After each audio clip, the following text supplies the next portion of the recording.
guys, so nandito tayo sa Fiesta Carnival. Yan. Let's go. Let's go. Kain mo, open na pala ulit ito.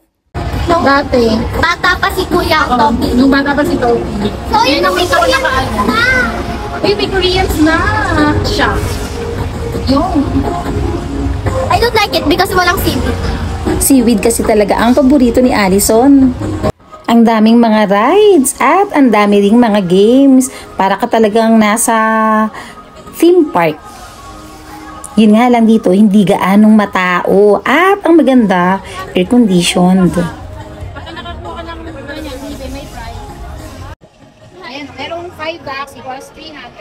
Ano pera? So libre lang yan?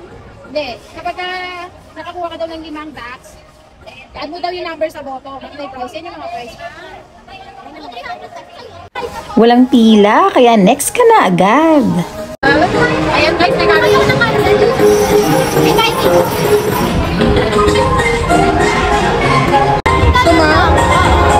Dito naman kailangan mong i-shoot yung mga ring sa bote para manalo ka ng mga stuffed toys. Pero hindi ako magaling dyan. Dito kami sa Fiesta Carnival. Let's go! Saan na?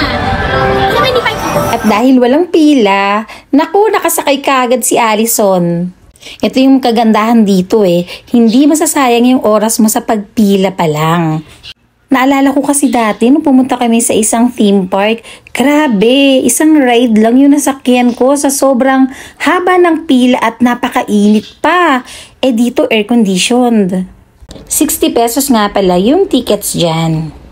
Itatry din daw ni Allison dito sa bump car. At siya lang mag-isa guys. Siyempre, hinahayaan ko lang si Allison na i-enjoy niya yung kanyang pagiging bata. Siyempre, minsan lang maging bata Ang ganda maglaro dyan kapag mag-isa ka lang, di ba? Walang babangga-bangga sa'yo. Next rides ni Allison, itong dock na nasa swimming pool. Dadalawa lang nga pala yung rides dito. At sakto, tapos na yung isa, kaya solo na naman ni Allison itong place na ito.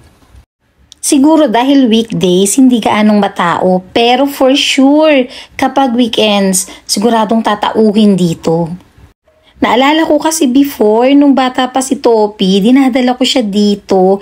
Mahaba yung pila at hindi pa nga air-condition dati. Last tickets na nga pala ni Allison dito sa World Trip. Kaya, ayan, mukhang nahihilo na yata si Allison at hindi na rin ako nag-rides kasi talagang mahihiluhin ako. 60 pesos din yung ticket dito.